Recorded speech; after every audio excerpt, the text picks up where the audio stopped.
chers amis internautes, chers amis des médias, nous recevons pour vous aujourd'hui sur l'émission Gros Plan Josiah Dossou Bodjerenou, directeur de l'ONG Nature Tropicale, protecteur donc de la biodiversité. Avec lui, nous allons passer en revue les actions marquant donc cette célébration de la Journée mondiale des poissons migrateurs. Nous allons également revenir au Bénin, où en 2019, le gouvernement a mis en exécution son projet tant attendu d'assainissement des plans et cours d'eau. Quelle a été la contribution de l'ONG Nature Tropicale à la concrétisation de ce projet? Aujourd'hui, est-ce que le pari a été gagné? Avec notre invité de ce jour, nous passerons en vue ces préoccupations. Josiah Dossou Bodjerenou, bonjour. Bonjour, monsieur le journaliste. Merci d'être sur ce plateau. Merci beaucoup. Hier, 24 octobre, la communauté internationale célébrait donc, comme je l'annonçais, la Journée mondiale des poissons migrateurs. Comment avez-vous déjà vécu cette célébration? Oui, ça semble être nouveau quand on parle de poissons migrateurs dans notre pays. Et c'est parce qu'il y a des choses qui se passent, mais qui ne sont pas perçues par tout le monde, mais qui impactent tout le monde. Et si on parle de poissons migrateurs, c'est que le Bénin a la chance d'être un pays côtier. Et ça veut dire qu'on a la mer côtière et nous avons la plage. Mais en même temps, nous avons les zones humides qui sont adjacentes à ce littoral. Ça veut dire que nous avons, si nous prenons le cas de Cotonou par exemple, nous avons le lac Nokoué et par le chenal de Cotonou, ce lac fait liaison avec la mer côtière. Quand vous allez du côté Mono, vous avez le lac Aémé qui fait un lien avec la bouche du roi, qui est l'embouchure. Et du côté de Porto-Novo, en allant vers Badagry, il y a encore l'embouchure là-bas. Il y a cette connexion. Ça veut dire que le sud du Bénin, il y a une connexion entre les lagunes, les lacs et la mer. Et les échanges qui se font entre ces deux écosystèmes, et parmi ces échanges, nous avons des espèces animales qui migrent d'un milieu à un autre. Ça veut dire qu'il y a des poissons qui sont en mer, qui grandissent en mer, et pendant la période de reproduction, ces poissons viennent dans le lac pour pondre leurs œufs ou bien pour donner naissance à des bébés et à des alevins. Et après, ces alevins repartent en mer pour grandir. C'est comme ça, il y a beaucoup d'autres espèces. Vous avez le lamentin d'Afrique, par exemple. Entre août et novembre, c'est la période de hautes eaux chez nous. On parle de crue. Et l'eau monte. En ce moment-là, c'est une espèce qui migre. Ça quitte les rivières, le fleuve, Ouémé, et ça va jusqu'en mer. Nous avons enregistré des cas ici à Cotonou, et dans le bassin portuaire, où de ces espèces qui ne sont pas communes, qu'on ne voit pas tous les jours, mais le moment vient et ces animaux vont de l'autre côté de la mer et reviennent encore quand le temps est favorable. C'est comme ça, quand on parle de ces migrateurs, et surtout toujours en restant dans les zones humides, vous avez les tortues par exemple. Les tortues sont des espèces migratrices qui vivent dans l'océan, mais pour leur reproduction, elles sont obligées de venir sur la plage. Elles viennent pondre sur la plage et repartent en mer. Vous avez les baleines qui vivent dans les zones froides, mais pendant la période de reproduction, les baleines viennent proches de nos côtes. Et tout ça là, c'est des périodes favorables pour que l'espèce se multiplie. Mais si ce n'est pas connu, si nos activités impactent négativement ces espèces, à terme, on risque de perdre ces espèces. Mais pourquoi déclarer une journée pour célébrer des poissons migrateurs? Voilà, déclarer une journée, la communauté internationale déclare cette journée pour célébrer les poissons migrateurs parce que c'est une occasion pour sensibiliser. Parce que tout ce que nous disons là, comme ce n'est pas visible à l'œil nu, ce n'est pas que quelqu'un est au bord de Dantokpa, du Chenal, et il voit des poissons migrer d'un côté vers l'autre, mais il faut attirer l'attention des gens sur les actions que nous menons dans cet écosystème et qui risquent d'impacter négativement cette migration. Et quand il n'y a pas cette migration, ces espèces vont disparaître. Quand je prends le cas des tortues marines qui doivent venir sur la plage pour pondre, si toutes les plages sont occupées, s'il y a l'érosion côtière par exemple, et les vagues viennent toucher les maisons, les tortues ne pondent pas dans les gravats, les tortues pondent dans le sable. Ça veut dire que si le littoral sableux disparaît, ces tortues vont disparaître. Et quand nous prenons le cas des poissons, c'est que la communauté internationale choisit ce moment pour faire une grande sensibilisation pour que l'homme puisse voir quel est l'impact de son comportement vis-à-vis de ces espèces qu'on ne voit pas mais qui sont très utiles. Vous voyez la population de Béninois, je crois que jusqu'à 80-98%, vous avez des consommateurs de poissons. Mais encore qu'aujourd'hui, nous avons tellement impacté négativement, d'abord, ces couloirs de migration, mais ailleurs où les poissons doivent se multiplier, nous les avons tellement agressés, nous avons tellement pêché, nous avons pollué, et cela fait que le nombre de poissons a totalement diminué. Et aujourd'hui, tout le monde est lié à l'importation de poissons. Même dans des villages où il n'y a pas de poissonnerie, et il n'y a pas de courant, il y a l'aide de poissonnerie. Et nous mangeons quelle qualité de poisson. C'est pour cela que la communauté internationale veut que chacun soit conscient de ce qu'il fait et qui impacte négativement. Et c'est seulement par la sensibilisation que les gens pourront comprendre que nous faisons des choses qui sont très graves et qui risquent de nous amener à ne plus avoir de poissons, ou bien qui conduit au fait que même si nous avons des poissons, ces poissons ne seront pas bons pour notre santé parce qu'ils seraient déjà pollués. Lorsqu'on revient au Bénin, cette journée mondiale a déjà apporté quoi de concret en matière donc, de sensibilisation et donc de promotion, je dirais vulgarisation donc du fonctionnement ou du mode de vie donc, des poissons migrateurs? Oui, et si nous prenons le cas du Bénin par exemple, il y a des actions qui se mènent, qui ont commencé il y a quand même longtemps. Il y a beaucoup de sensibilisation qui se faisait. Mais chaque partie prenante ne jouait pas son rôle. Quand vous dites qu'il ne faut plus pêcher dans le chenal de Cotonou, par exemple, ceux qui se croient indécés, c'est les populations de pêcheurs tout au long. Quand l'État dit, il y a aujourd'hui un texte de loi, le code de la pêche, par exemple, de l'aquaculture, quand l'État dit on ne doit plus utiliser certains types de filets, quand vous allez dans la vallée de Lomé, il y a des techniques qu'on appelle Merokokonu. C'est des filets de 40, 60, 50 mètres. Et pendant la période de crue, les populations utilisent ces filets-là pour carrément barrer le cours d'eau, c'est-à-dire de part en part, d'une berge à une autre. Et vous voyez, pendant la période de crue, l'eau descend du nord vers le sud. L'eau va, c'est-à-dire l'eau monte et le sens de l'eau, c'est toujours vers le sud. Ça va en mer. Mais si les gens mettent de ces filets dans différents villages pour faire la pêche qu'on appelle Merokokonu, c'est des filets, voire même des moustiquaires qui sont utilisés pour pêcher. Et à ce rythme, tout ce qui bouge, on ramasse jusqu'aux œufs. Mais quand, dans certains villages, par exemple, vous constatez, on croit que c'est de l'amusement, quand vous voyez des enfants au bord de l'eau en train d'utiliser des moustiquaires.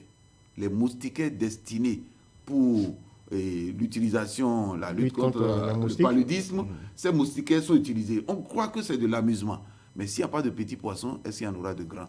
Si on voit des enfants en train de faire ce jeu et on dit, bon, c'est des enfants, mais c'est très dangereux pour l'écosystème. Maintenant, quand vous allez vers les adultes, vous allez dans le mono. Les gens utilisent des moustiquaires pour faire la pêche. Et je parle des enfants ailleurs, mais ici, c'est de grandes personnes. Et maintenant, vous avez demandé, quand au niveau du Bénin, c'est que la sensibilisation se faisait depuis vis-à-vis de ces acteurs pour leur montrer leur comportement négatif par rapport à l'écosystème en voulant pêcher, mais d'attirer leur attention sur le fait qu'à terme, ils risquent de ne plus avoir de poissons. Oui, et il y a des plans d'eau aujourd'hui, vous allez là-bas, il y a des pêcheurs, mais qui n'ont plus d'activité parce qu'il n'y a pas de poissons. Oui, mais ces populations savent que c'est là qu'elles tirent leurs besoins quotidiens. Ouais. Est-ce qu'elles ne font rien du tout également pour préserver cet écosystème? Absolument rien, malheureusement. Ailleurs, les gens ont compris. Si vous avez des moyens et vous ne vous ne cotisez pas quelque part, vous ne mettez pas des choses en réserve, à partir d'un certain moment, vous allez sentir que la vie n'est pas comme ça. Mais dans notre culture, c'est difficile de trouver des gens qui pensent que demain, là, C'est aujourd'hui qu'il faut préparer. Mais est-ce qu'au-delà de la sensibilisation, est-ce qu'il y a d'autres propositions concrètes? Parce que lorsque vous leur demandez de ne plus utiliser certaines méthodes de pêche, sachant que c'est de là quand même que ces populations y vivent, oui. Est-ce qu'elles peuvent s'appliquer si on ne leur propose pas d'autres méthodes concrètes? Même si moi je suis allé dans un débat maintenant qui a dépassé un peu l'entendement des Béninois, c'est que mettez les gens devant le fait accompli. Laissez-les, c'est l'exemple que je prenais tout à l'heure, vous ne mettez rien à côté. Et ce que vous avez, c'est fini. Vous faites quoi? C'est qu'il faut travailler sur la conscience des gens pour que collectivement, on puisse penser à demain. En pensant à demain, ce que vous travaillez aujourd'hui, vous faites de réserve. Et là, quand nous venons au niveau national et international, la recommandation, c'est que chaque pays doit travailler à ce que nous ayons des espaces protégés. Vous savez, le parc Pandjari, le parc W, c'est des aires protégées qui ont été protégées avant la colonisation, directement pendant la colonisation. Ça existe jusqu'à aujourd'hui. Mais au même moment, il y a eu des forêts qui ont été classées par le colon. Mais l'administration béninoise qui a suivi, nous venons de faire 60 ans, on a créé quoi? On a mis quoi en réserve? Et les gens mettent toujours devant le fait qu'ils n'ont que ça à faire et à manger. Mais quand ils vont finir de manger tout, ils vont faire quoi? Et c'est ça qui se passe au niveau des poissons. On dit, les gens ne vivent que de ça. Ok, laissez-les vivre de ça. Mais quand ça finit, ils font quoi? Et c'est ça le problème que nous avons. Vous constatez de la côte, c'est-à-dire que de Cotonou, de Sémé, Calavi, Ouida et Grand Popo, jusqu'à Mananville, tous les Béninois vivent des poissons congelés. Est-ce qu'on peut avoir un marché au Bénin où vous allez 4 fois dans la semaine, vous allez trouver du poisson élevé ou bien du poisson frais? Et c'est dû à quoi? C'est le fait que nous avons détruit, sans le savoir, peut-être inconsciemment, en utilisant certaines techniques de pêche. Quand vous utilisez des moustiquaires, vous prenez des poissons que vous ne pouvez même pas consommer. Vous ramassez les œufs des poissons. Mais qu'est-ce qui va rester dans l'eau pour grandir? Et aujourd'hui, on a quand même des poissons frais. Parfois, non, est-ce que vous vivez de parfois? Vous ne vivez pas de parfois. Vous mangez poisson 5 fois sur 7 jours. Mais vous êtes obligé d'aller dans une poissonnerie. Encore, ce qui est plus grave, c'est qu'il y a des villages où il n'y a pas de courant, mais il y a de poissonneries. C'est ça. C'est que vous voyez des gens qui viennent en ville acheter des poissons de poissonnerie, mettre dans des glacières, mettre de la glace dessus, amènent au village, ils font 3, 4, 5 jours. Quelle est la qualité de ce poisson? Et c'est ça le danger. C'est de la côte jusqu'à Mananville. Et vous rentrez dans le Burkina, dans le Niger, ces gens-là vivent des poissons congelés. Mais avant, on faisait quoi? On vivait des poissons qui venaient de nos cours d'eau. Mais qu'est-ce qui s'est passé? C'est que le nombre de populations augmentant, les personnes ne réfléchissant pas pour demain, on a laissé tout se gâter. On ramasse tout. Et maintenant, quand vous avez fini de ramasser tout, vous faites quoi? Vous savez, nous, on s'est rendu il y a une année au bord du lac Aimé, et on a vu 4-5 pirogues, c'était à Possotomé, et pendant 4 jours, on n'a pas vu les pirogues aller sur l'eau. On a pensé que c'est une période de repos. Et nous, on a posé la question. Et le pêcheur dit, mais quand il n'y a plus de poissons, on fait quoi? Il faut aller chercher à faire autre chose. Mais il n'y a plus de poissons, c'est dû à quoi? C'est dû au fait que les gens utilisent des techniques qui détruisent tout. Vous allez sur le pont de Guézin. C'est dit il y a à peine 8 mois, 9 mois. C'est dit que jusqu'au mois de novembre, décembre de l'année passée, vous constatez que les gens utilisent des techniques, c'est des entonnoirs, pratiquement. Vous voyez des systèmes de W, et chaque V, là, en dessous de chaque V, il y a des nasses. Ça veut dire que tous les poissons qui quittent l'embouchure et qui veulent aller dans le lac pour se reproduire sont capturés.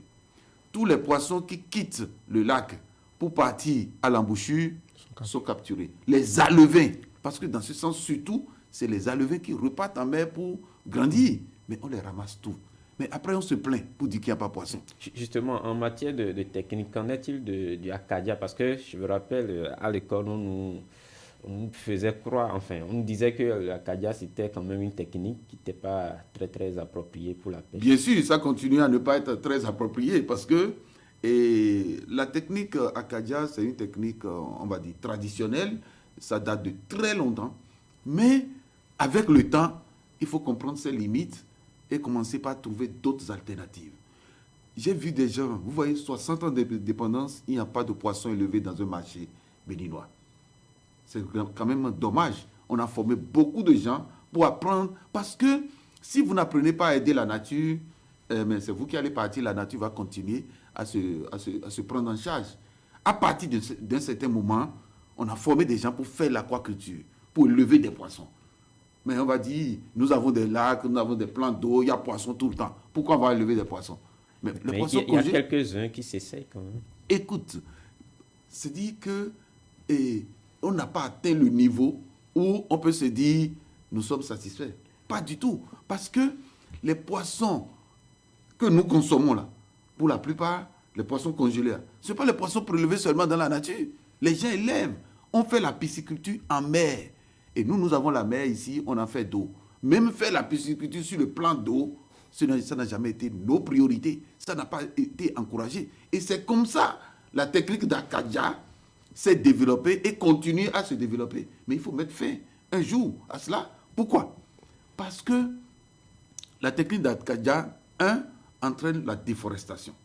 On coupe les arbres, les arbustes, tout, pour aller faire Akadia. Qu'est-ce qui se fait?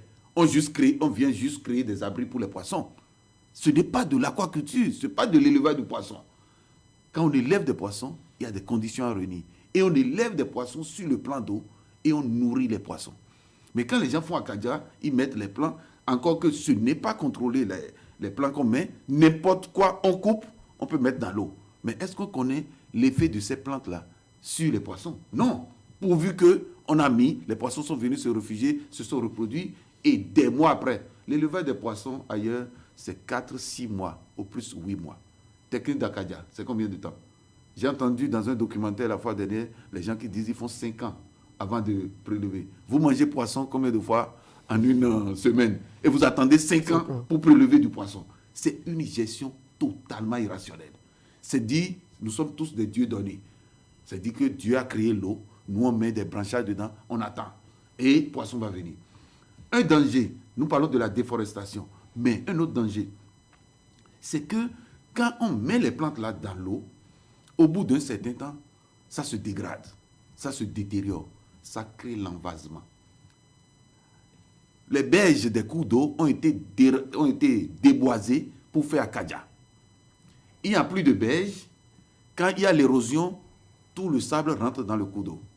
Les plantes qu'on a mises dans l'eau se détruisent et envasent le plan d'eau. Aussi, nous avons vu dans certains villages, à Soava et autres, les gens manquent de branchage et ils vont même couper des herbes. C'est-à-dire, on va sur les berges là, couper des herbes pour faire abri pour les poissons. Et on dit qu'on fait Akadia. Vous voyez tous ces comportements.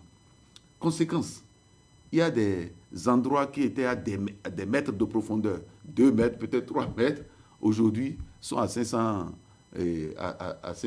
comment on appelle, à demi-mètre, de 2 mètres à demi-mètre. Vous voyez tout ce qu'il a fait. Dans cette zone, pas loin de votre télévision ici, les gens utilisent des pneus pour faire Akadia. On met des pneus dans l'eau. Mais des poissons vont se cacher, se reproduire, c'est bon. Mais quand les vases, quand la boue se met dessus, est-ce qu'on réussit à enlever ces pneus? On ne réussit pas. La conséquence, c'est quoi? C'est qu'on est en train de fermer le plan d'eau. S'il n'y a plus de plan d'eau, on aura les poissons sur le pavé. Le gouvernement... C'est la question qu'on doit se poser. Et c'est pour ça qu'il est important que des mesures soient prises pour limiter cela. Sinon, on n'aura plus de lacs, on n'aura plus de poissons. Et dans cette perspective, le gouvernement en 2019 a lancé une opération pour assainir un peu les plans et cours d'eau. Qu'en est-il exactement? Et aujourd'hui, est-ce qu'on peut dire que les fruits ont tenu la promesse des fleurs? Oui, mais je crois que l'action gouvernementale fait suite à une loi. Il y a le code de la pêche et de l'aquaculture. Et cette loi donne quand même des grandes directives pour mieux gérer nos plans d'eau. Et toujours, il faut qu'on le rappelle, c'est au profit des populations. Ce n'est pas le gouvernement qui vient faire de gros projets pour produire les poissons, pour aller commercialiser. C'est toujours au profit des populations. La façon dont nous gérons nos ressources, cette façon n'est pas durable. Et quand on prend une loi, on tient compte de certaines réalités. Je prends au niveau environnemental pour voir ce qui se passe. Et maintenant, on propose des solutions. Et quand il y a des décrets d'application, on propose, quand tu fais mal, comment tu es sanctionné. Et là, dans le cadre de la fonction régalienne de certains services déconcentrés de l'État au niveau du ministère de l'Environnement, ministère de l'Agriculture et ministère du Tourisme, par exemple, le gouvernement est en train de travailler pour assainir nos plans d'eau. Et l'année passée, les actions qui ont été menées, surtout, c'est dans la lagune côtière. Vous savez, on a de belles mangroves qui sont là et qui sont menacées par les populations qui coupent pour faire beaucoup de choses avec.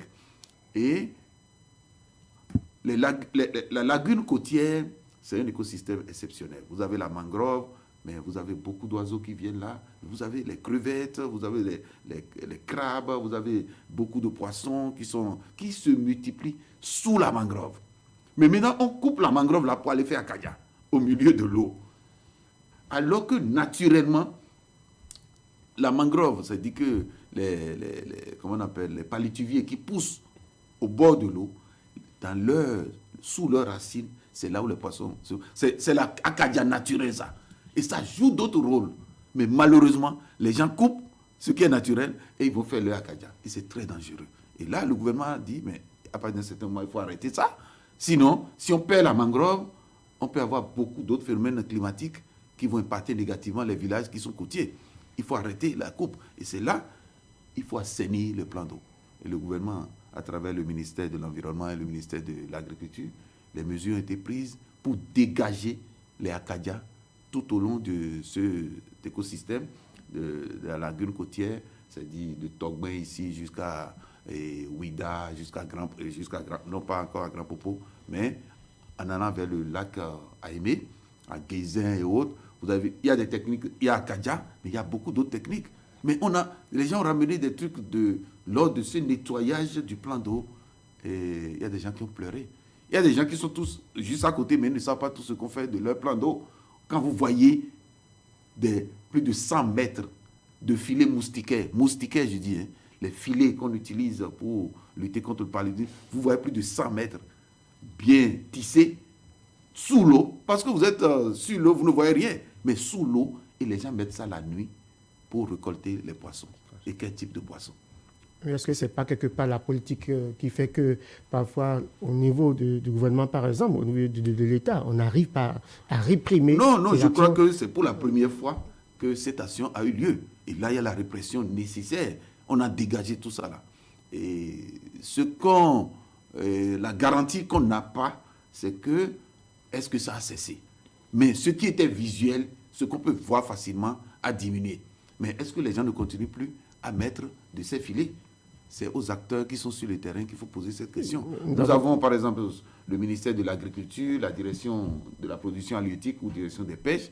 Vous avez Adelac, dans le Mono, qui travaille dans ce sens pour voir comment... C'est dit, le gouvernement a dégagé une fois, mais ça doit être une action continue. Et je suis très content d'apprendre la fois dernière que le ministre en personne de l'Agriculture disait qu'il y aura des brigades qui seront installées dans ces villages pour permettre de faire le suivi. S'il n'y a pas de suivi, on n'aura pas grand-chose. Que fait la police fluviale dans ce sens? Oui, je crois que c'est une unité spécialisée qui est une bonne idée de créer une police fluviale. Mais une chose est de créer, mais une chose est de doter les gens des moyens. Et ce que nous avons reproché une fois, c'est que nous n'avons pas de grands moyens, mais on met les gens, 2 ans, 3 ans après, on les envoie ailleurs et ça reprend éternel recommencement. C'est ça qui est dommage. Les policiers, pour la police fluviale par exemple, on ne peut pas prendre n'importe qui parce qu'il est policier, on l'a fait là et après le lendemain, on le prend de là, on l'envoie dans la Takora, on l'envoie... Non, ça ne marchera pas. Et nous avons vécu des cas comme ça. Normalement, le Bénin doit travailler à ce qu'on ait des instances spécialisées. Celui qui est dans la police fluviale doit accepter, rester police fluviale. Parce que vous n'allez pas prendre les gens au niveau de la force navale. Il y a des plans d'eau, même dans le Borgou et à Malanville. Les forces navales sont là-bas. Mais on parle toujours de naval. C'est dit que c'est leur rôle de tout ce qui doit se passer comme sécurité sur l'eau. Ils sont chargés de ça. La police fait de même. Et il faut garder les gens et les perfectionner pour qu'ils puissent donner le meilleur d'eux-mêmes. Mais quand on met des gens, et quelques jours après, ils sont affectés ailleurs, et ça reprend à zéro, c'est ça. Vous posez la question, qu'est-ce que fait la police fluviale?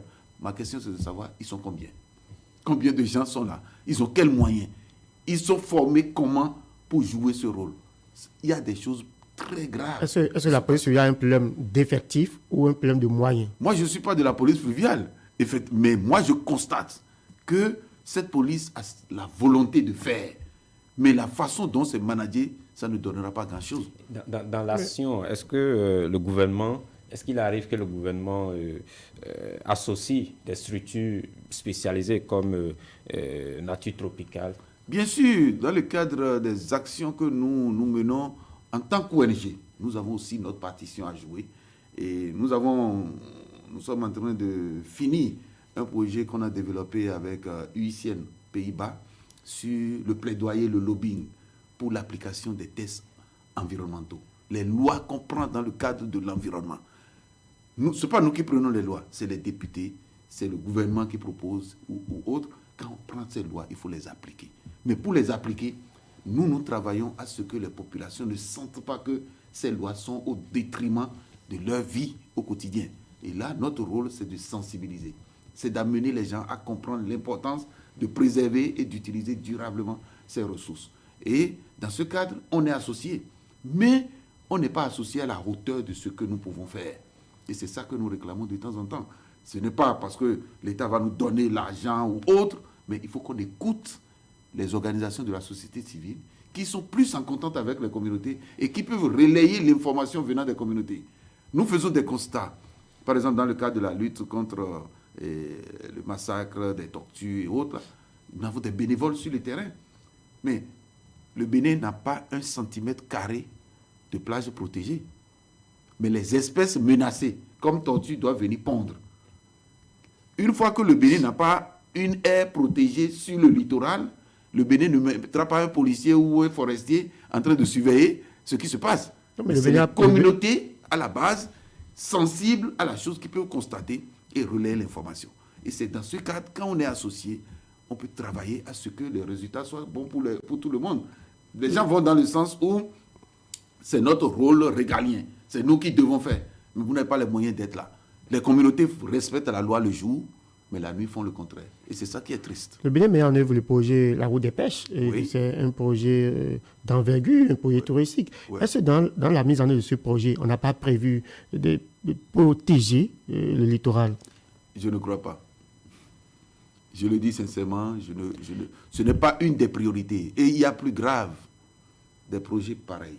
C'est bien pour le développement. On n'est pas là pour empêcher ce projet de se mettre en place. C'est très, très important pour le développement. Mais les lois de notre pays ont prévu des choses. Que ce soit projet d'État ou projet privé, les lois ont prévu ce qu'il faut faire. Associer les gens, appliquer les lois, simplement. Les lois ne sont pas mauvaises. Quand je prends précisément ce projet, vous savez que dans tous les projets de l'État, avec l'agence, la loi cadre sur l'environnement, avec l'ABE, c'est que c'est prévu des études d'impact environnemental à réaliser.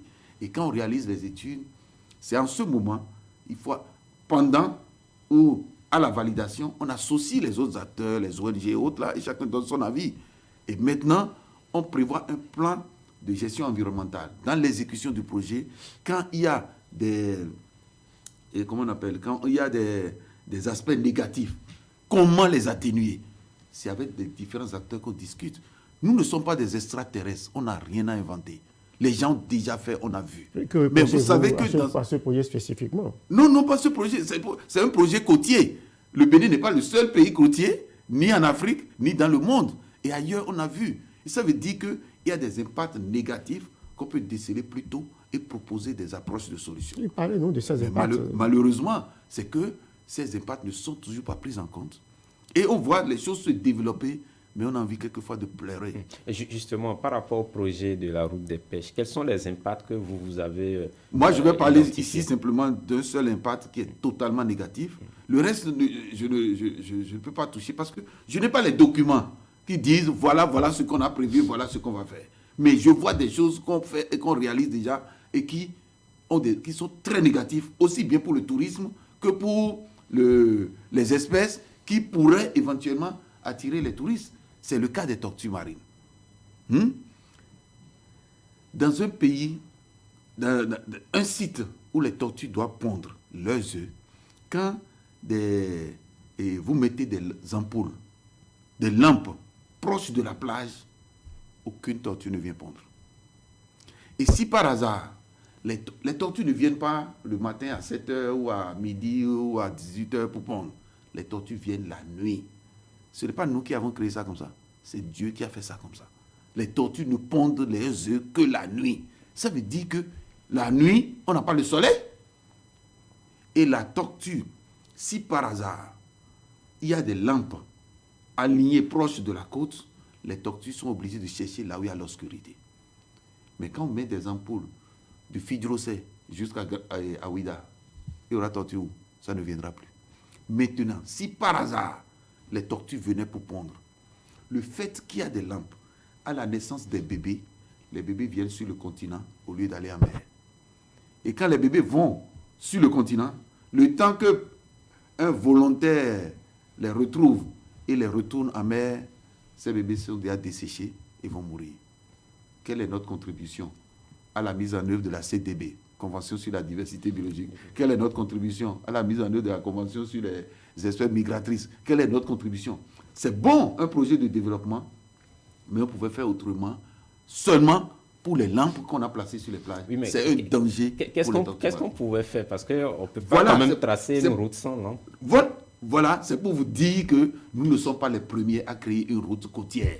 D'autres pays ont créé. Je parle des pays hors Afrique. Je ne sais pas, en Afrique du Sud et autres, mais des pays hors Afrique que j'ai visités, on peut faire une route, mais les ampoules sont orientées sur le continent. Et non fait comme on fait les lampadaires habituellement. Une tortue qui vient de là-bas voit que tout est éclairé. Mais quand les ampoules sont orientées sur le continent, ça a moins d'impact. Nous avons vu ça dans d'autres pays. Mais nous avons répété ça une fois. Mais ça n'a jamais intéressé quelqu'un.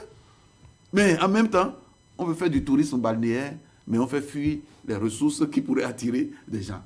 Vous voyez, c'est un peu la contradiction. Pour le moment, c'est l'aspect que moi, je trouve que ce n'est pas bien pour dire ce projet est mauvais. Non, le projet est bon, mais malheureusement, il faut prendre en compte ces atouts. Le développement peut être durable si on prend en compte ces différents paramètres.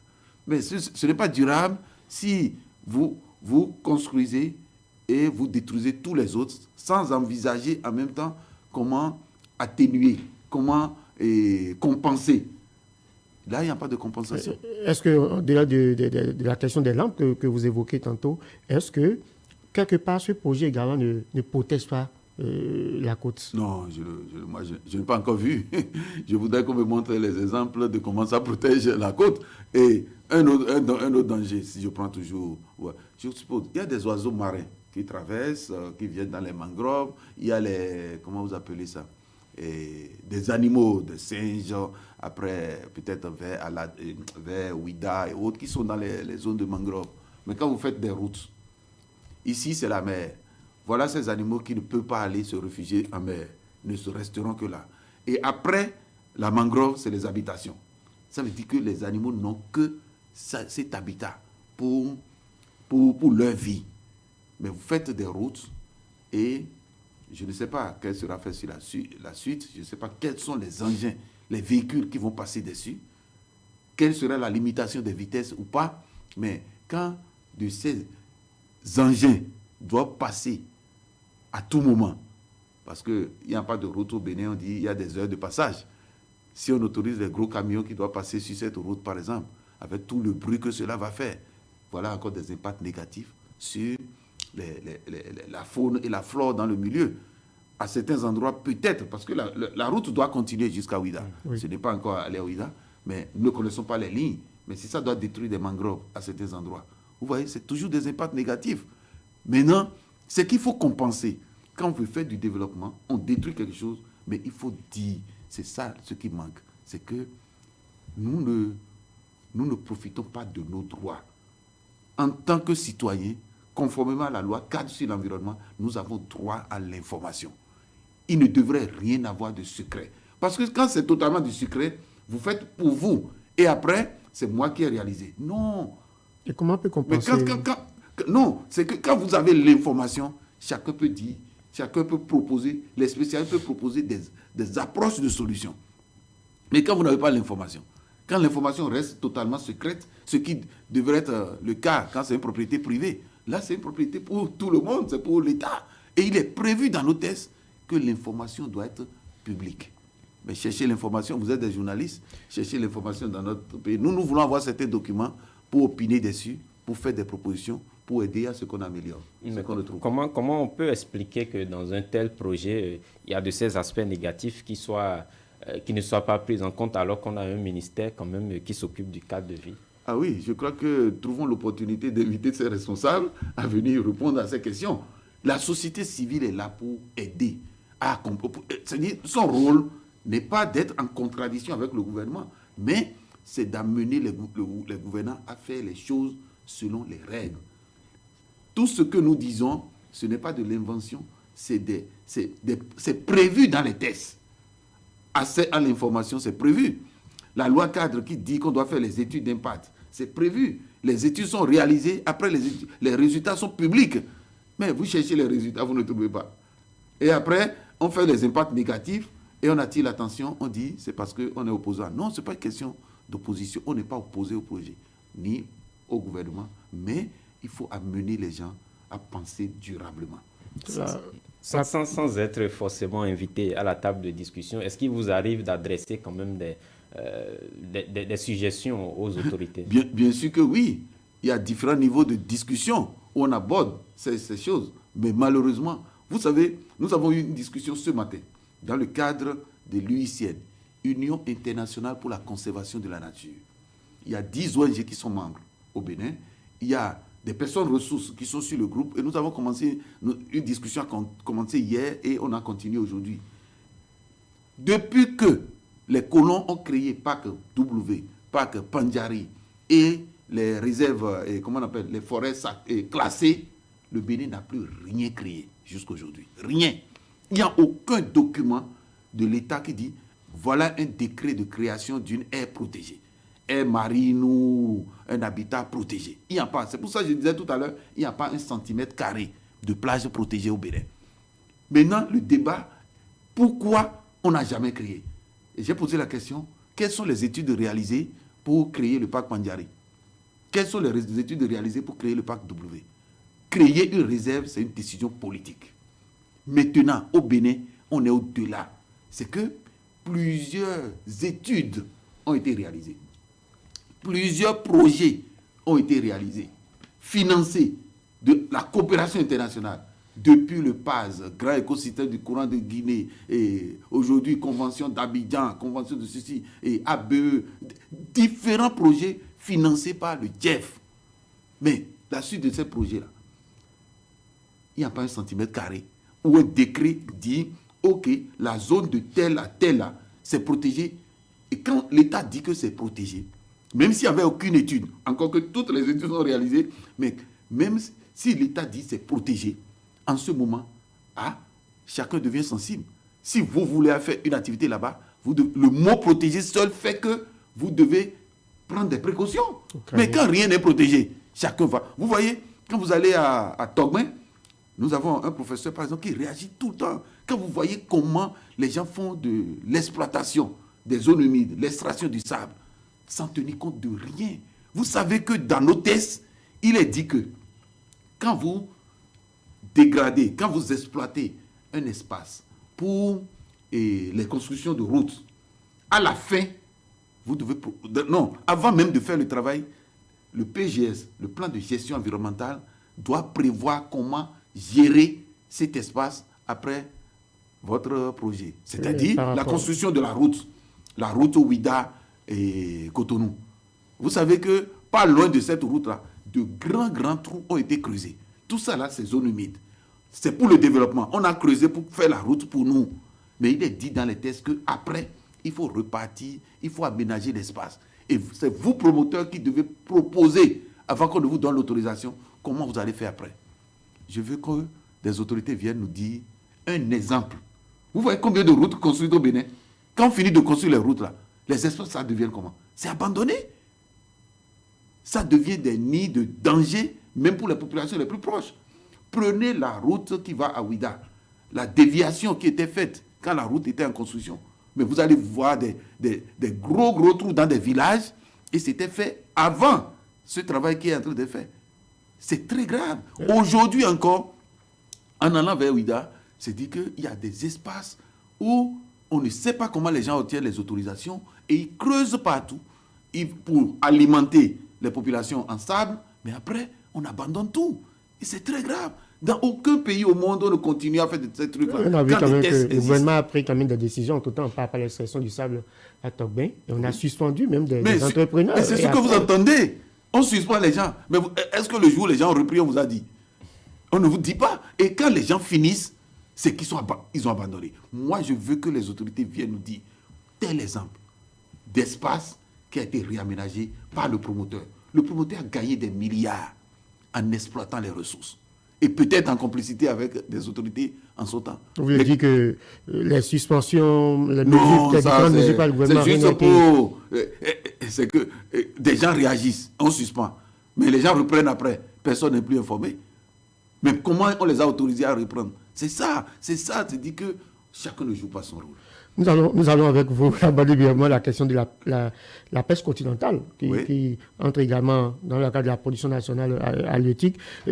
À ce niveau également, au niveau de la pêche continentale, on constate quand même que les engins également prohibés sont utilisés. Comment cela se passe? Et vous, quand même, vous qui êtes un protecteur de la biodiversité, on ne vous entend pas suffisamment sur la question de la pêche continentale. Non, je crois que le problème aujourd'hui, ce n'est plus de nous d'entendre les gens, c'est d'agir.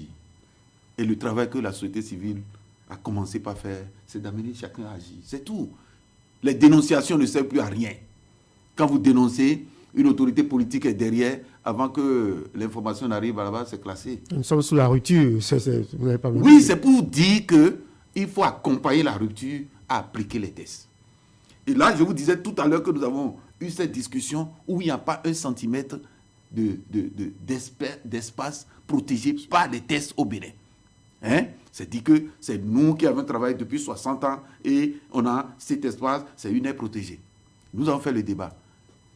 Nous ne sommes pas encore arrivés aux conclusions. Mais est-ce que vous pouvez savoir que avec la GIZ, pendant 3 ans, un travail a été fait et nous avons créé la réserve de biosphère transfrontalière entre le Bénin et le Togo. Et au Bénin, il y a 4 habitats. La bouche du roi et d'autres habitats qui sont créés. Et l'UNESCO a reconnu cela. Et ce travail a été fait de la base vers le haut. Mais tout le travail qui a été fait, c'est seulement au niveau des mairies et des préfectures qu'on a reconnu que l'espace est important. Ça coûte quoi que le gouvernement, à travers le ministère de l'Environnement, puisse prendre des actes, des décrets pour reconnaître que le pays reconnaît ça. Vous savez, la reconnaissance d'un pays, ça donne plus d'opportunités à l'espace à protéger. Il y a la reconnaissance internationale de l'UNESCO. Mais à partir d'un certain moment, ça peut être déclassé. Parce que l'UNESCO a ses critères. Voilà, vous avez un plan de gestion, vous avez des comités, vous devez avoir les moyens pour faire le minimum. Proposer des alternatives pour les communautés pour qu'elles n'aillent pas détruire. Mais si on constate que vous ne mettez rien et les communautés sont pires que ce qui était avant, ça ne peut plus garder le label de l'UNESCO. Ça veut dire qu'il n'y a pas de certain moment où on peut arrêter. Mais nous-mêmes, là, au pays, là, le Bénin n'a aucun papier pour dire que nous préservons ça.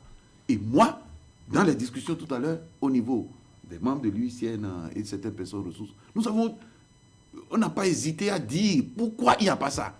Dans d'autres pays, au Gabon, au Sénégal, c'est une décision politique.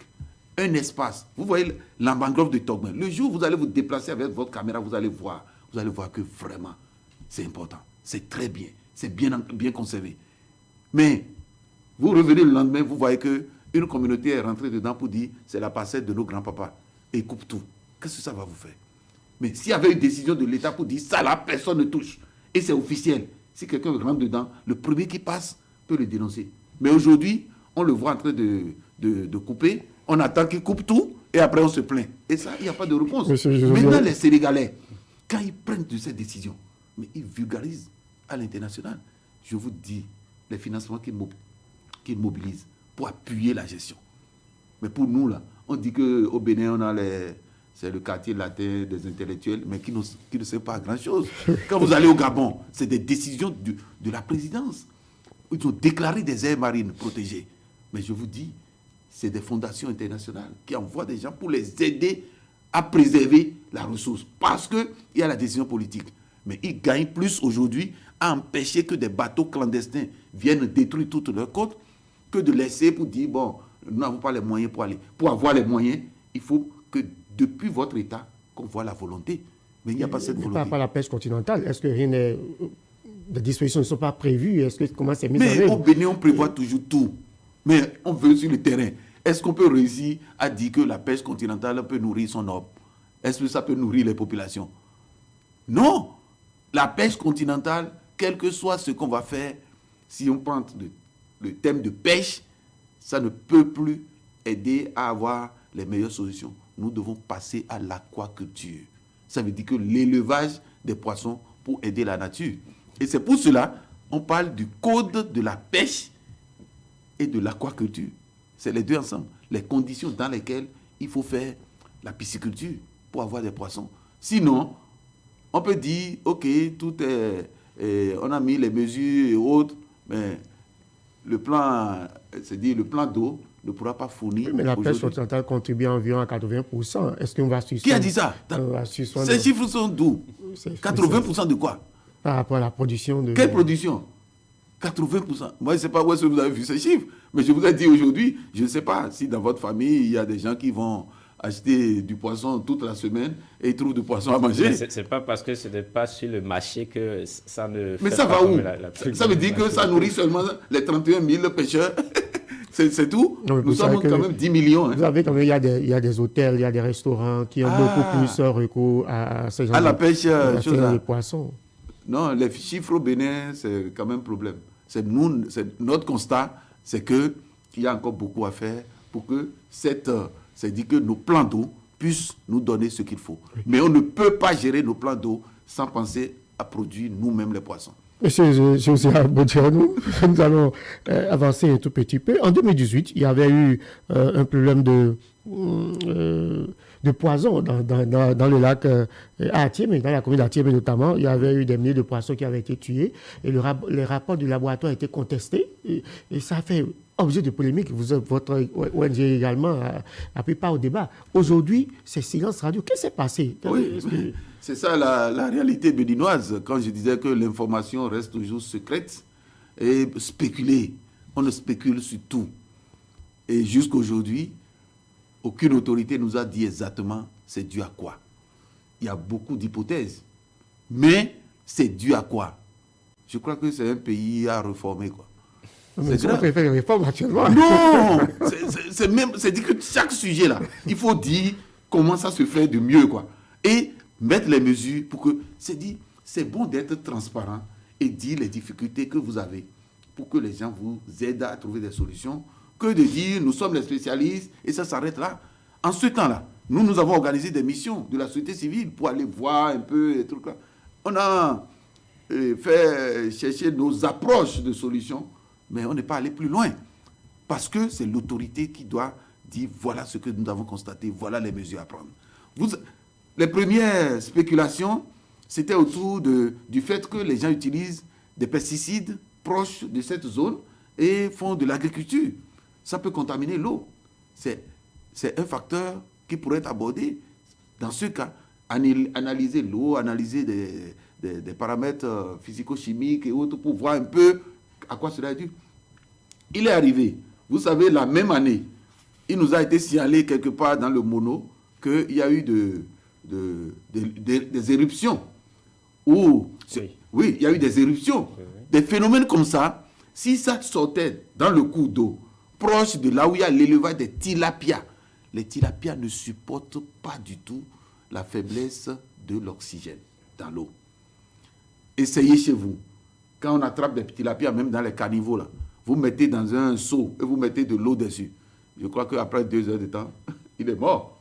Il ne supporte. Alors que s'il est sur le plan d'eau, il profite de l'oxygène ambiant. Mais quand vous mettez dans un seau, et ce n'est pas aéré, ça va mourir. Ça veut dire que le brusque changement de la qualité de l'eau au niveau même d'un grand plan d'eau, ça peut créer de ces phénomènes. Personne ne nous a confirmé si c'est dû à ça ou pas. Oui, pourquoi les résultats du laboratoire quand même ont été contestés ici. Oui, mais ça doit être contesté parce qu'il y a beaucoup de choses qui se font et des gens croient qu'ils ont la science et ils sont les seuls et personne d'autre ne peut rien dire. S'il n'y a pas de transparence, c'est normal. Mais, ok, 1 an après, là, ce phénomène qu'il y a eu, là, c'est dû à quoi? On doit dire ça quand même au public. Mais nous-mêmes, là, vous nous posez la question. On ne peut pas dire c'est dû à quoi? Alors que ça peut être dû à beaucoup de choses. Il n'y a pas, c'est pas loin, les gens font même, il y a des carrières où on lave le gravier, on lave beaucoup de choses. Et tout ça, là, ça rentre dans le cours d'eau. Alors qu'on sait que c'est pas... Même si ce qui est arrivé n'est pas chimique, ça peut arriver dans n'importe quel élevage de poissons. C'est très limité même quand c'est un plan d'eau. Mais dans les élevages concentrés, mais après les gens enregistrent des milliers de pêtes de poissons, juste quand vous voyez quand la pluie commence. Quand la pluie commence, pour ceux qui font l'élevage dans des étangs, l'eau de ruissellement vient se mélanger à l'eau qui est dans les étangs. Quand vous faites du tilapia, vous n'avez pas beaucoup de chance. Parce que la nature de l'eau change. La nature de l'eau change et des poissons meurent. Voilà, il y a des choses qui n'ont pas besoin de polémique. Parce qu'il y a beaucoup de gens qui y travaillent. Mais on préfère au Bénin... Pas par cet incident de 2018, il y a eu quand même un comité qui a été mis en place. Aujourd'hui, qu'est-ce qu'il y en est réellement? Moi, je ne suis pas membre du comité. Mais si vous tenez tant à la vérité, pourquoi ne pas commanditer au niveau donc de la société civile une enquête indépendante? Oui, c'est possible de le faire. Mais ce n'est pas possible de le faire seul. Il faut que des gens soient dans la même dynamique que vous pour que vous puissiez aller plus loin et gagner des résultats. Mais si c'est vous seul, il faut que vous ayez les moyens pour le faire. Et ces moyens, il faut les trouver quelque part. Et c'est difficile de trouver ces moyens. Sinon, on sait ce qu'il faut faire, mais vous n'avez pas les moyens de votre politique.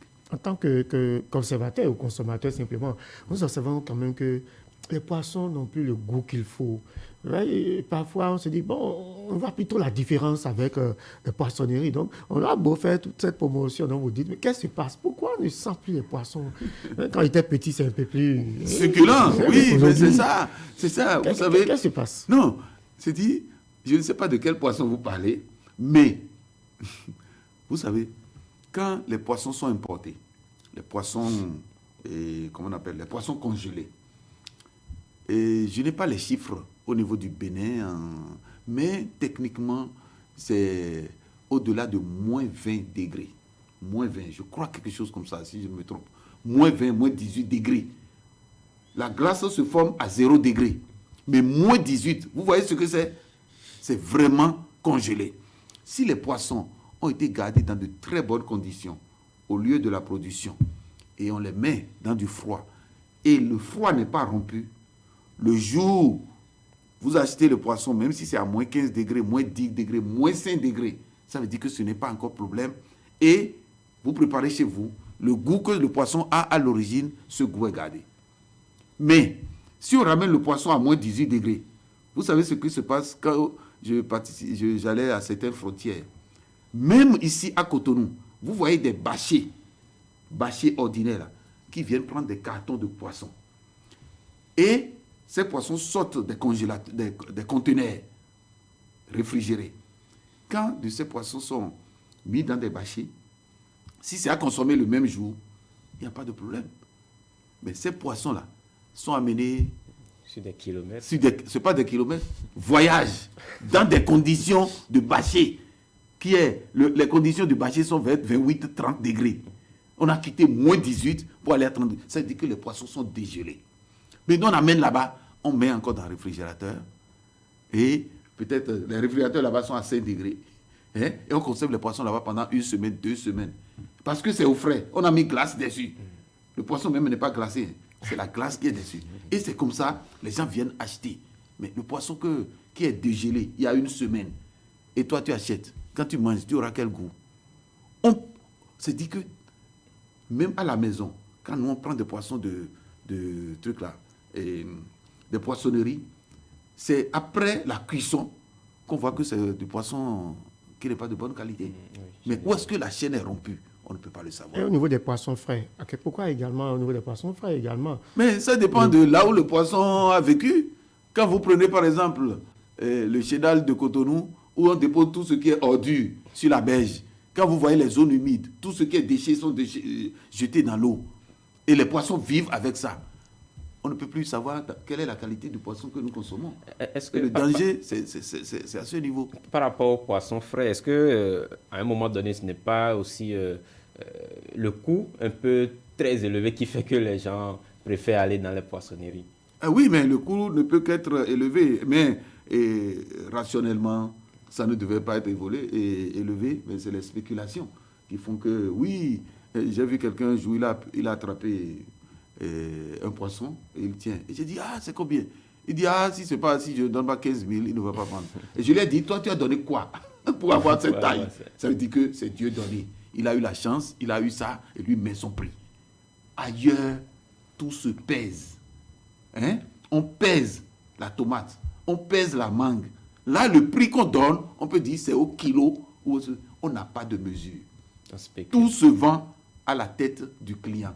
Toi, tu passes à pied, on te vend à 500. Quelqu'un d'autre passe, il vient de garer moto, on dit que c'est 1200. Et quelques minutes après, quelqu'un gare voiture, tu peux parler longuement là. Si le type, tu ne payes pas 2500, il ne te vend pas. Un pays ne peut pas marcher sur cette façon de faire les choses par tâtonnement ou des trucs comme ça. Ça ne marcherait pas. Ça veut dire qu'en ce qui concerne, si nous revenons au poisson, il y a vraiment du sérieux travail à faire et chacun doit se sentir responsable. Le pêcheur qui pêche doit savoir qu'il ne peut plus continuer à pêcher toute sa vie. Il doit devenir aquaculteur, il doit élever poissons. Et pour élever des poissons, il y a des conditions. Il y a beaucoup de gens qui ont dit, j'ai élevé des poissons, j'ai fait l'aquaculture. Et quelqu'un m'a dit avant-hier, que lui, il a fait ça, mais ce n'était pas rentable. Et je lui ai dit, mais rien n'est rentable au Bénin. Oui, parce que ce n'est pas rentable. Oui, il a laissé. Mais quand il achète de l'étranger, là, il croit que les autres, là, ils n'ont pas fait de pète un jour. Ils ont fait des pètes, mais ils ont travaillé. Et ils ont pu maîtriser des choses. Mais chez nous, ce n'est pas le cas. Et souvent, on se décourage vite. Monsieur José Dossou Bodirenou, nous allons aborder un autre aspect de cette émission qui sera beaucoup plus lié à votre personne, à votre vie un peu plus intime, je dirais. Oui. C'est vrai qu'on vous voit depuis plusieurs années, au fond, en matière de protection de l'environnement, de protection de la biodiversité, mais les Béninois ne vous connaissent pas entièrement. Je veux dire, par exemple, côté famille. Oui. José Dossou Bodirenou, côté famille, qu'est-ce que vous pouvez nous dire? Oui, bon, pour la petite histoire, José Dossou Bodirenou, je suis de la vallée de l'Ouémé, je suis de Rosi précisément, dans la commune de Dangbo. J'ai quand même plus d'une cinquantaine d'années de vie. Je suis très engagé dans l'environnement. Je dirais que ce n'est pas comment on appelle, ce n'est pas parce que j'ai étudié ou j'ai fait des trucs et je suis intéressé à l'environnement. Je dirais, c'est peut-être inné en moi. C'est une passion. Et cette passion a commencé très très longtemps. Déjà, je suis jumeau. J'ai une sœur qui est agent de santé. Et moi, je suis vétérinaire de formation, la santé animale. Mais avant d'embrasser ce monde des animaux, c'est que chez nous, dans notre culture, on nous enseignait que les jumeaux sont considérés comme des singes et que les jumeaux ne doivent pas faire du mal aux singes. C'est-à-dire que les singes naissent jumeaux, c'est-à-dire donnent 2 enfants, et les singes, les humains ressemblent aux singes. Et les plus proches des singes, c'est les jumeaux. Et ça, là, on nous a éduqués quand on était tout petit enfant, on nous a dit ça, et on a dit, pour cette raison, vous respectez les singes. Et dans notre village, on avait des singes, et il nous arrivait de prendre l'argent de notre petit déjeuner. Et on achète de la banane qu'on jette sur la voie. Et les singes descendent des palmiers pour venir prendre et rester sur l'arbre en train de manger. Et ça nous faisait plaisir. Parce qu'on savait que c'est nos frères. On fait ça, on l'a fait. Mais c'est quand on était au cours primaire qu'on faisait des choses juste pour s'amuser. Personne ne tuait les singes dans ce moment-là. Et si tu jettes une pierre, c'est nous, les jumeaux, qui vont te dire, mais tu ne dois pas faire du mal à notre prochain. Vous voyez, on était tous jeunes et on faisait ça. Malheureusement, près d'une quinzaine d'années plus tard, on est reparti dans le village. Avant, les singes venaient à l'école. Sur les arbres à l'école, on leur jette des trucs à manger. Mais maintenant, 15 ans plus tard, on repart dans le village. Ça veut dire que quand on a pratiquement fini le collège, on veut commencer l'université. On revient dans le village, il n'y a plus de singes. Et là, ça a touché notre cœur. On a posé la question, où sont partis les singes? On a attiré notre attention. En temps, un de vos frères est parti au Nigeria pour aller faire cancré, on disait ça. C'est-à-dire que lors de la construction de Lagos, il y avait beaucoup d'ouvriers béninois qui allaient pour ramasser pour travailler en maçonnerie. Et il est parti travailler là-bas. Mais en revenant de là-bas, il est revenu avec une arme, Tchakaviou. Il a amené un fusil. Ça veut dire qu'il est resté dans un milieu où les gens font aussi de la chasse. Et il a appris à faire la chasse. Celui-là est revenu avec une arme et c'est lui qui a commencé par tirer sur les singes. Parce qu'au Nigeria, il tue les singes, il mange. Il est revenu au pays, il y a des singes dans son village et c'est comme ça qu'il a commencé par tuer. Et comme ça, des chasseurs sont nés dans mon village, ils ont tué tous les singes. Le village n'étant pas très grand, même s'il n'a pas réussi à tuer tout, s'il tue un, deux, et si les autres entendent les bruits de fusil, ne vont plus venir plus proches. Et maintenant, le village n'étant pas grand, ces singes sont allés où? Ça veut dire que s'il y a d'autres chasseurs de l'autre côté, on les aurait tués tous. Et c'est comme ça, on a perdu beaucoup. Et c'est ça qui a été notre motivation. Ça veut dire que quand nous avons eu le bac, avant de commencer l'université, je voudrais préciser, je suis de la dernière promotion. En ce moment-là, on disait de la 10e promotion des bacheliers en mission. Ça, c'est en 84, 85. La dernière promotion. Après nous, il n'y a plus eu de bacheliers en mission militaire et 1 an de mission avant de commencer l'université.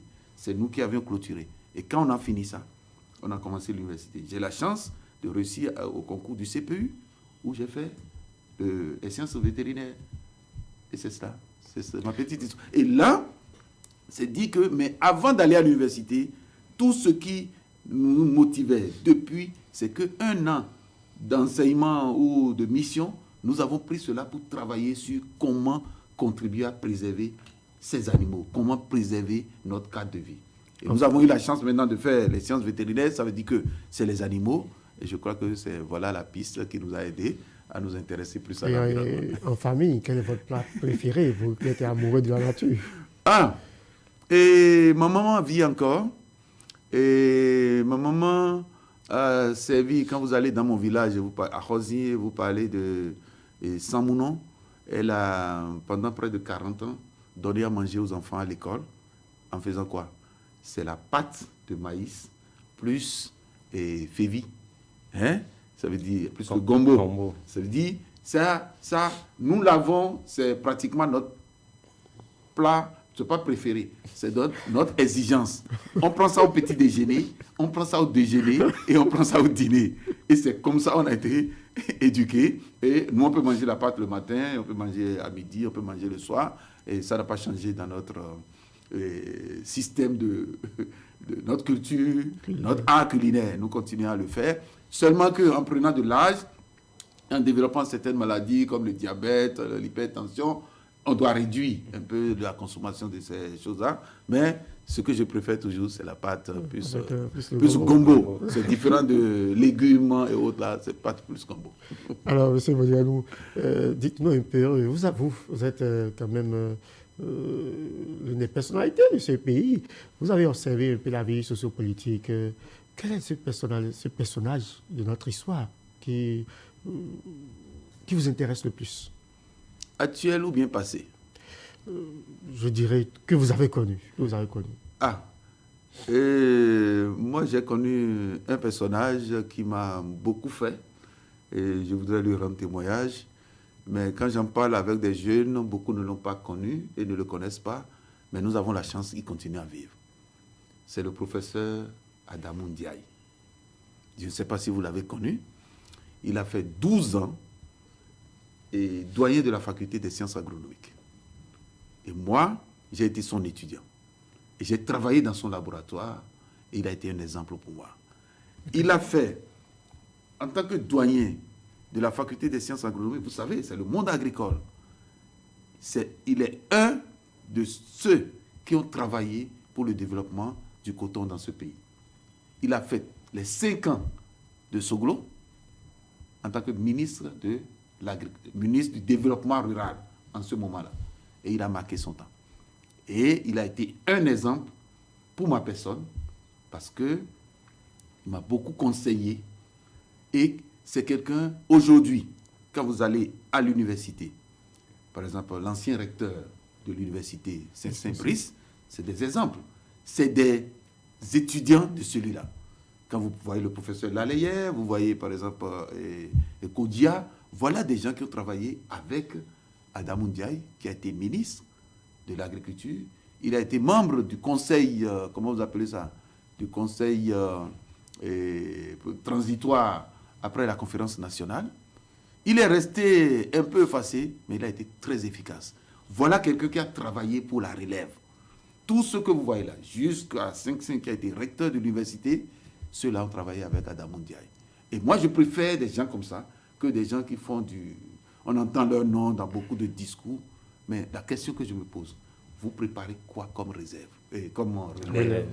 On parle au Bénin des relèves de qualité et autres, mais vous ne voyez que des gens qui ne pensent que l'intérêt. Qu'est-ce que je gagne quand je fais telle chose? Mais voilà des gens qui ont travaillé pour former d'autres. Et ceux-là, je pense bien qu'ils sont en train de faire comme leur maître. Tant que vous n'avez pas formé des gens pour prendre la relève, vous n'avez rien fait. Et quand je vois les gens, je vois des gens qui ont la carrière politicien, vous savez la question que je me pose? Combien de gardiens ils ont à la maison et qu'ils payent? Combien d'entreprises ils ont, ils utilisent des gens? Il ne suffit pas de venir se baser sur nos ressources, parce que chez moi, la politique se définit comme un monde où les gens viennent seulement pour prendre leurs intérêts, pas pour le peuple. Encore qu'aujourd'hui, on a vu des gens qui travaillent pour demain. Mais avant, les gens ne travaillaient pas pour demain. Moi, j'ai discuté avec des gens, des collègues, qui s'acharnent pour être dans les partis et autres. Moi, je n'ai jamais fait un parti politique, mais je vote quand même. Je vote pour un parti. Mais quand des gens se disent, ah, vraiment, il faut qu'on soit au pouvoir pour pouvoir gagner des marchés. Vous savez que 90% des gens qui se battent en politique chez nous, c'est parce que je veux être là-bas pour gagner ma part. Ça, ce n'est pas un développement. Ça. Quel courrier vous souhaitez que les gens retiennent de vous si un jour vous étiez appelé de l'autre côté? Ah oui, ce que je souhaite, ce n'est pas retenir de moi. Je veux de mon vivant, si c'est encore possible, d'entendre ou de voir des gens qui ont appris de moi et qui ont appliqué. Et en son temps, je peux peut-être partager encore plus mon expérience avec eux. C'est ça qui est plus utile pour moi. Parce qu'après moi, qu'est-ce qui restera? Quelqu'un m'a posé la question, est-ce que vous préparez la relève? Oui. Il n'y a pas celui-là qui adresse une demande de stage, quelle que soit votre formation, et vous voulez venir apprendre de nous. On accepte tout le monde. Mais on vous dit, vous avez 1 semaine pour comprendre comment nous fonctionnons. Mais vous pouvez faire 1 an après, on ne vous pose plus de questions. Nous travaillons à ce qu'il y ait plus de gens qui prennent des initiatives, quelles que soient les difficultés. Pas des gens, quand vous finissez stage chez moi, vous allez faire j'ai l'honneur.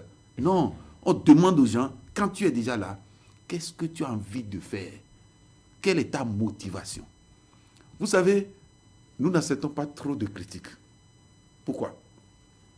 Parce que nous avons travaillé avec des étrangers. Ils ne sont pas les créateurs.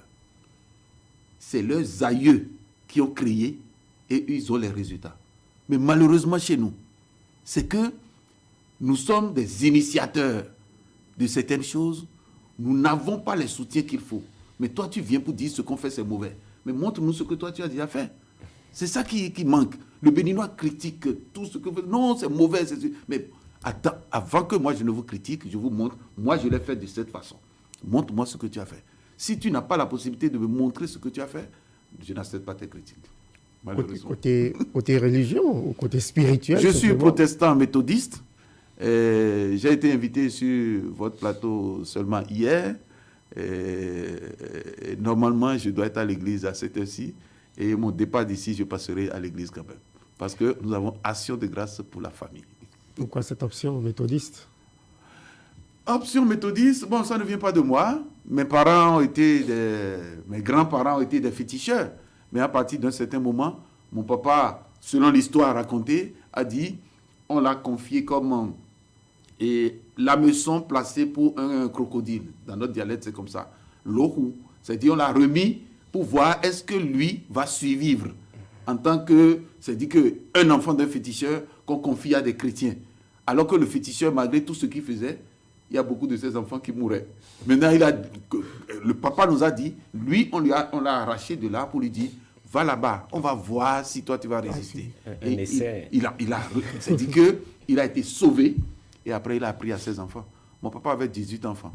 Et bien il a beaucoup de frères avec lui, mais il a mis tout le monde sur la ligne. Il dit, voilà un Dieu qui ne te demande pas de sacrifice.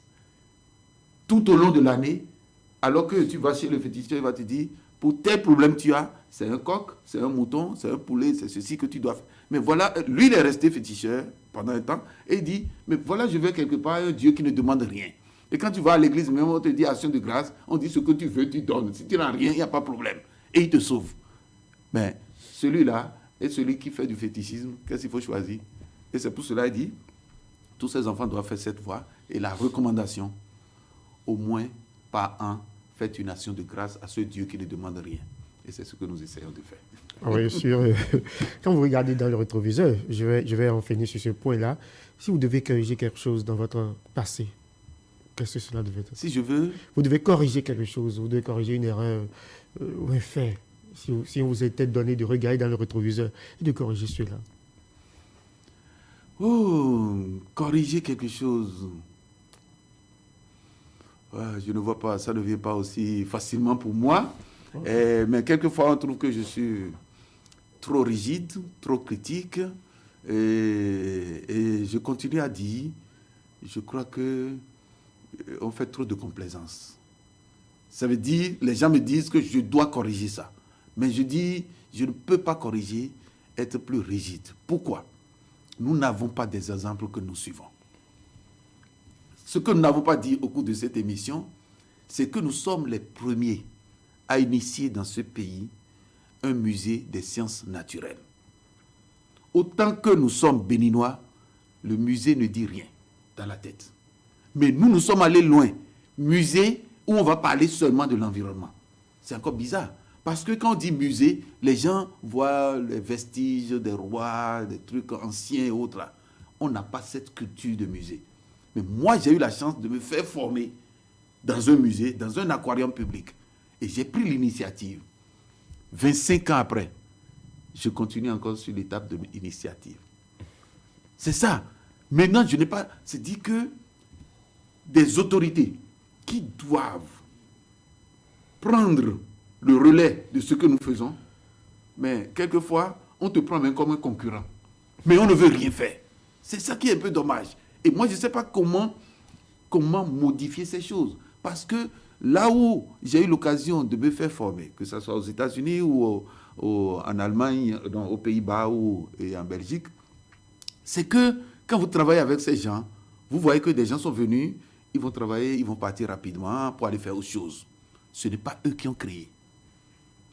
Mais chez moi, il n'y a aucune initiative. 25 ans après, vous savez, si on dit musée à Cotonou, les gens se disent, est-ce qu'il y a un musée? Non, il y a un musée depuis 25 ans. Mais l'administration publique qui est chargée des musées, qu'est-ce qu'on n'a pas fait pour que ça soit intégré comme quelque chose de connu? Jamais. Ça ne les intéresse pas. Et maintenant, nous abordons des aspects qui ne sont pas du commun des mortels. Quand, par exemple, on parle des baleines, une baleine meurt, Vous voyez, tout le monde va à la plage pour aller découper la viande. Danger public.